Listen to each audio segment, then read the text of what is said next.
Mismo Spot, una voz especialista y un episodio más de La Nueva Narrativa, donde nos sumergiremos dentro del periodismo para así conocer cómo cada una de sus aristas han evolucionado de lo que conocemos como tradicional. Como es de costumbre, aquí con ustedes y frente al micrófono, Andrea Alarcón, José Ramos y Verónica Mata.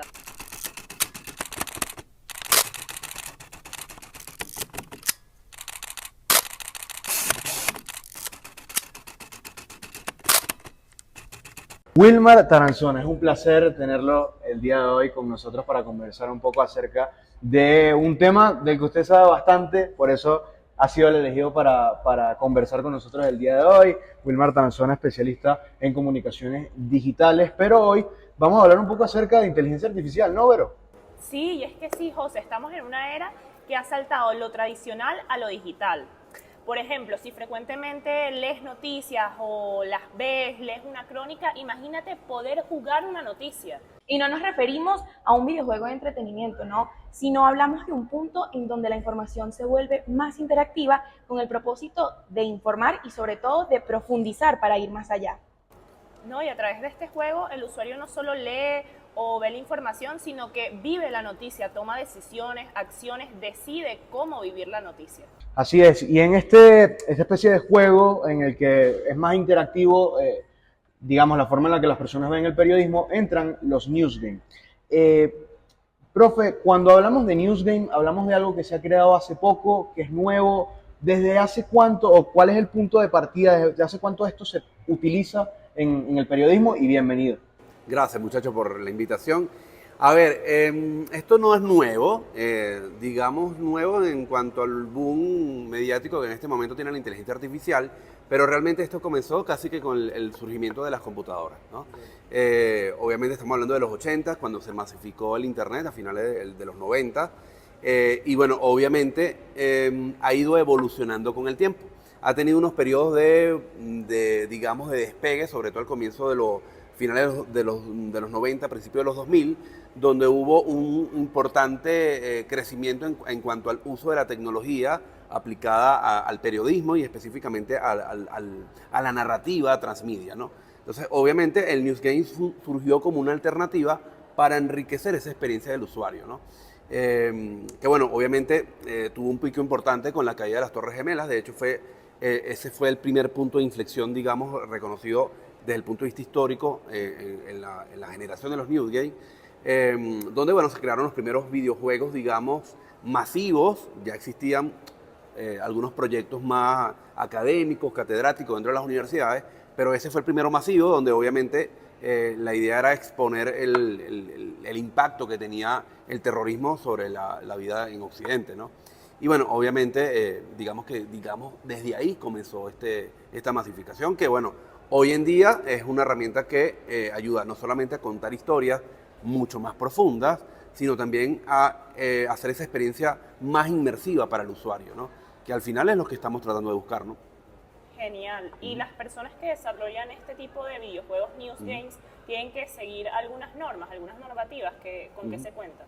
No, bueno, normalmente digamos que las premisas del periodismo se mantienen, porque al final lo que tú estás es cambiando el formato para, digamos, de alguna forma contar la historia un poco más cercana a la gente, hacer esa experiencia más inmersiva y no sea simplemente una noticia digital. Claro, al final yo creo que lo que se busca es que la gente entienda lo que pasó. Sí, que sean parte. Exacto, que sean parte de la noticia, por así decirlo. Sí, exacto, por eso la inmersión, ¿no? Este concepto de inmersión, que es literalmente poner a la gente dentro del contexto de la noticia para que entienda las dimensiones y el impacto social que tiene. Claro, y hablamos que el punto de origen puede ser cuando ocurrió el ataque a las Torres Gemelas. Sí. Entiendo que en ese momento se desarrolló un videojuego, pero que no necesariamente era muy amigable, que digamos, ¿nos puede explicar un poquito de qué iba para contextualizar también en este sentido? Sí, este videojuego en particular lo que trataba era de concientizar,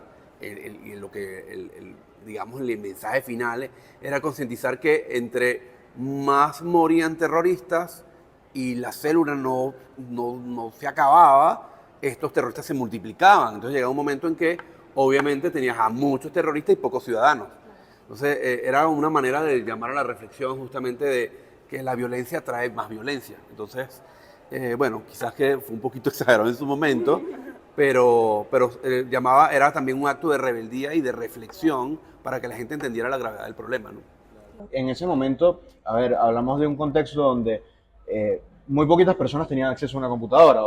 Era apenas el auge de la tecnología en lo que conocemos o de lo que conocemos hoy en día, pero también hay que hablar que hoy en día es mucho más fácil, ¿no? Sí. Y en este contexto de inteligencia artificial y del auge de los newsgames, ¿cómo usted ve el panorama actualmente? Porque esto es día a día, hasta horas, donde la inteligencia artificial te da una respuesta y en menos de 24 horas te puede dar una totalmente distinta y mucho más avanzada. Sí, sí, está avanzando muy rápido. Ahí hay una alarma mundial por esto, porque, bueno, obviamente el cambio no solamente es del punto de vista estructural, sino del punto de vista funcional. Entonces, en la medida en que estas herramientas como Gemini, por ejemplo, que quizás en este momento la más importante, por ser gratuita, por tener una cantidad de opciones variables que las demás no tienen, o tienen pero en versiones de pago, abre la puerta a no solamente el desarrollo de la investigación periodística, sino también a el retomar el New Game como una forma de comunicar.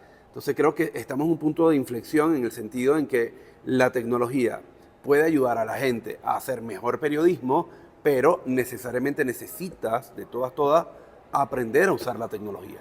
Porque de nada te sirve tener Gemini, por ejemplo, disponible con opciones para codificación de este tipo, que antes necesitabas, a juro, un programador, pero que tú no tengas la lógica suficiente como para explicarle a una herramienta de inteligencia artificial lo que necesitas para que te pueda dar lo que estás buscando, ¿no? Claro. Entonces aquí hay una corresponsabilidad también, ¿no? Tanto del periodista, investigador, como de el entender cómo usar la herramienta a su beneficio para darle, obviamente, una información mucho más veraz y oportuna a la gente, ¿no? Y desde el otro punto de vista también están, bueno, las grandes productoras, creadores de este tipo de herramientas, que en la medida en que va avanzando y esto se complica más, bueno, esperemos que no se complique llegar al usuario, pero podrían estar también tomando decisiones que afecten a la data. Y esa data puede estar cambiando un poco la realidad de información que en este momento podría estar en duda incluso, ¿no? Entonces, bueno. Totalmente de acuerdo con este punto. Siento que estamos, como por llamarlo, en una revolución de la inteligencia artificial.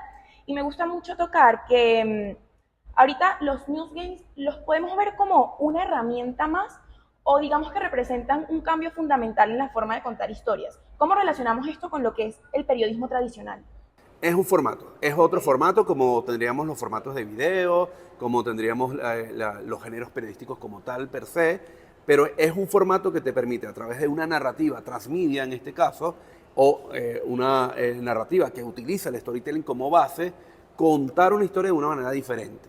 Pero eso no quiere decir que como es un formato que está asociado a lo lúdico, que el videojuego está asociado a lo lúdico, tenga que ser data que no es precisa.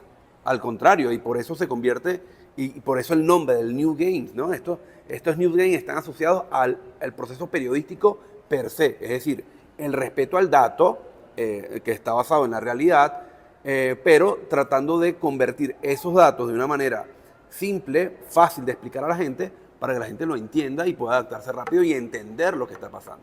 Entonces, creo que puede ser un formato muy interesante para explicar situaciones más complejas que la gente, obviamente, en la realidad, en el día a día, puede que no esté viendo, ¿no? Por ejemplo, el caso guerra Ucrania-Rusia. La gente lo ve en los informes, pero si tú la explicaras exactamente, dimensionándola a través de este formato, podrías entender realmente cuántas son las bajas civiles, cuántas escuelas están afectadas. O sea, te sumerges en la historia y lo puedes entender mucho. Ahí yo también quería plantear, Vero, un desafío ético, porque al final todo el mundo puede hacer eso. Sí. ¿Cómo hacemos que eso no caiga, por ejemplo, en una burla? O en aprovecharse de una situación como una guerra como la de Israel y Palestina, Ajá. o Ucrania y Rusia, en que no sea periodístico, sino que sea, por ejemplo, para alimentar desinformación, Sí. sesgos a favor de alguno de los dos bandos. Sacar provecho. Creo que esto también es un desafío que se plantea. Sí, y también lo peligroso que es que cualquiera puede acceder a un newsgame, o sea, menores de edad. Cómo la gente que programa esto tiene un control de que, ok, esto nada más va dirigido para mayores de edad o para menores de edad, que esto afecta, es una realidad. Sí, sí, bueno, yo creo que es un gran desafío en este punto, para las grandes corporaciones de desarrollo de inteligencia artificial porque no hay reglas. Digamos que las únicas regulaciones que hay son las regulaciones internas. Por ejemplo, en el caso de Google, tiene sus propios reglamentos internos y ellos, bueno, tratan de ampararse allí, ¿no? Pero no hay una regla para todo el mundo igual. Y me imagino que van a pasar muchos años para que Sí. se implanten, Sí. como pasó con cuando nació Facebook, Instagram, que no había una regulación de lo que se publicaba a nivel legal. Claro. Sí, de hecho, todavía los coletazos los estamos viviendo. Zuckerberg tuvo que ir al Congreso de Estados Unidos a justamente dar parte de lo que estaba pasando, ¿no? Y así como ahora está pasando con Sam Altman en el caso de OpenAI y están pasando con las otras inteligencias artificiales, porque obviamente no hay reglas y mientras no haya una regulación que ponga las cosas claras para todos en igualdad de condiciones, siempre vamos a ver la posibilidad de, bueno, desinformación, fake news, que, bueno, envician un poco más el problema, ¿no? Sí, es que si a ver vamos, la inteligencia artificial es un mundo tan grande que ese proceso para regularla, pues creo que va a tomar tiempo. Y bueno, sin tiempo nos estamos quedando Sí. nosotros. La verdad nos encantaría seguir con esta conversación. Él es Wilmar Tarazona, especialista en comunicaciones digitales. Así que aquí estamos en el mismo spot con una voz especialista y una nueva narrativa. Chao. Ay, el nombre final, chico. No, pero quedó cool. Chévere, Me ¿no? gustó. Nos gustó.